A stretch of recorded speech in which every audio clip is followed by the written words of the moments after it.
Hello दोस्तों, स्वागत है आपको आज की इस वीडियो में। आज के वीडियो में हम लोग का टॉपिक है कि कैसे किसी भी भौतिक राशि का बीमीय सूत्र निकालना सीखें। तो ये वीडियो जो है कुछ पिछले वाले वीडियो से रिलेटेड है, जिसमें हम लोग एसआई मात्रक निकालना सीखे थे। आज की इस वीडियो में हम भौतिक राशियों का बीमीय सूत्र निकालना सीखेंगे कि कैसे किसी भौतिक राशि का बीमीय सूत्र निकाला जाता है। तो उसको निकालने के लिए बहुत ही आसान तरीका है। तो सबसे पहले हम समझेंगे कि ये बीमीय सूत्र होता क्या है। तो उसको समझने के लिए इस हम परिभाषा का यूज करेंगे। जैसे लिखा हो, किसी भी भौतिक राशि को एम एल एवं टी के पावर के रूप में लिखना, उसको हम बोलेंगे भौतिक राशि का वो बीमीय सूत्र कहलाता है। और यहाँ पे जैसे हम भौतिक कुछ राशियाँ लिखे हुए हैं, जैसे दिया हुआ है कि द्रव्यमान, लंबाई, समय, विद्युत धारा, ताप, इन सब को मापने का जो यूनिट बनाएगा ना, जैसे कि पहले वाले वीडियो में बताए थे कि द्रव्यमान को केजी में मापते थे और इसको लंबाई को मीटर में। लेकिन इसको सिंबल के अनुसार डिनोट करके यहाँ से हम बीमीय सूत्र निकालना सीखेंगे। जैसे कि हम द्रव्यमान लिखे हो तो द्रव्यमान जो है इसको एम से लिखते हैं, और लंबाई के लिए एल से लिखते हैं, और समय को टी, और विद्युत धारा के ए, और ताप को थीटा। ये पांचों बात आपको याद रहनी चाहिए कि मतलब कैसे किसी का डिनोट किया जाता है। इसको आप याद करने का सबसे सही तरीका है, ये जो इसका इंग्लिश मीनिंग है, इससे आप याद कर सकते हैं कि मास को एम से, लेंथ को एल से। इस तरह से आप इसको याद कर सकते हैं। अब देखो, किसी भौतिक राशि को लिखने के लिए ना, तो उसके लिए एक फार्मूला होता है कि जैसे उसको लिखने के लिए एम एल और टी के फॉर्म में लिखा जाता है। और एम एल टी के फॉर्म में लिखने पर इसके पावर में जैसे अगर कुछ ना हो तो उसको ए बी और सी के फॉर्म में लिखा जाता है, और इसको बड़े ब्रैकेट से बंद कर दिया जाता है। तो इस तरह से हम कुछ एग्जाम्पल लेंगे और उसको इस तरीके से समझेंगे कैसे क्या होगा। और अगर एक और कंसेप्ट ये होता है कि अगर किसी भौतिक राशि का जैसे हम बीमीय सूत्र निकालेंगे, अगर उसमें ए का मान, ये ऊपर वाला जो अगर पावर होगा, ए बराबर होगा बी बराबर सी बराबर जो होगा, इसका मान 0 कर दिया जाए, तब ये जो होगा इस सारे के पावर में अगर किसी भी क्वांटिटी के पावर में अगर 0 आता है, तो उसका जो मान होता है वो क्या हो जाए, ऑलरेडी 1 हो जाता है। जब ये 1 आएगा तो ये जो होगा, ये जो क्वांटिटी होगी वो डायमेंशन लेस हो जाएगी, यानी बीमा हीन राशि वो कहलाएगी। इस प्रकार से हम यहाँ पे दिए गए भौतिक राशियों को समझते हैं। तो जैसे यहाँ पे क्षेत्रफल लिया गया है, तो क्षेत्रफल के लिए होता है लंबाई गुने चौड़ाई। तो ये लंबाई और जो चौड़ाई है, ये जो है एक दूरी का ही मात्रक है।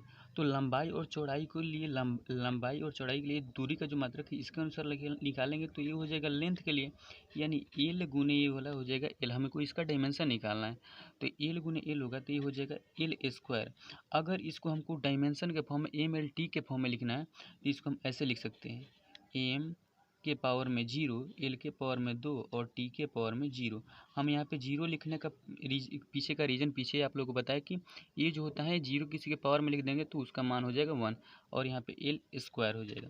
जैसे यहाँ पे आयतन का निकालते हैं, तो आयतन के लिए हो जाएगा लंबाई ये भी हो जाए, ये आयतन में तीनों लंबाई गुना चौड़ाई गुना ऊंचाई करेंगे, तो यानी एल और चौड़ाई भी इधर लंबाई के लिए यूज किया जाता है, फिर ये वाला ये भी एल ही हो जाएगा, यानी यहाँ से निकलेगा एल क्यूब। अब जब इसको निकालेंगे ना, तो ये वाला हो जाएगा, ये भी हो जाएगा एल क्यूब के ही फॉर्म में आएगा। और यहाँ पे जो होगा लिख देंगे एम के पावर में 0, एल के पावर में 3 तो ऑलरेडी आएगा यहाँ से, और टी के पावर में हो जाएगा 0।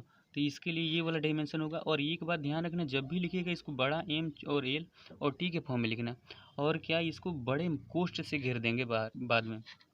अब यहाँ पे दिया हुआ है घनत्व, तो घनत्व के लिए द्रव्यमान बटा आयतन होता है, तो द्रव्यमान जो होता है वो मास के लिए यूज करते हैं, और मास के लिए यहाँ पे हो जाएगा बड़ा एम, और बटा में हो जाएगा आयतन के लिए एल क्यूब।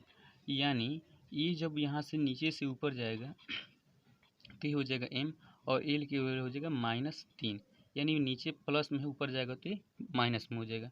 यानी इसके लिए जब हम डायमेंशन फॉर्म में लिखें तो ये हो जाएगा एम, यहाँ पे कुछ नहीं है तो ऑलरेडी यहाँ पे 1 हो जाएगा, एल के पावर में -3 हो जाएगा, और टी के पावर में कुछ ना दिया है तो 0 लिख देंगे। ये हो जाएगा इसका डायमेंशन। फिर उसी तरह से बेग का निकालेंगे, तो बेग के लिए विस्थापन बटा समय होता है, यानी विस्थापन जो होता है वो दूरी के तरह ही निकाला जाता है।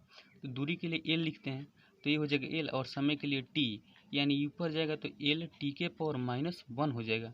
यानी इसको जब लिखेंगे तो ये हो जाएगा एम के पावर 0, एल के पावर में कुछ नहीं, ऐसे ही रहने देंगे, कैसे वहाँ पे समझ सकते हैं कि एक होगा कुछ ना लिखा है तो, और टी के पावर में -1, ये हो जाएगा इसका डायमेंशन। फिर आगे यहाँ पे जैसे संवेग दिया हुआ है, तो संवेग के निकालने के लिए भी वही तरीका है।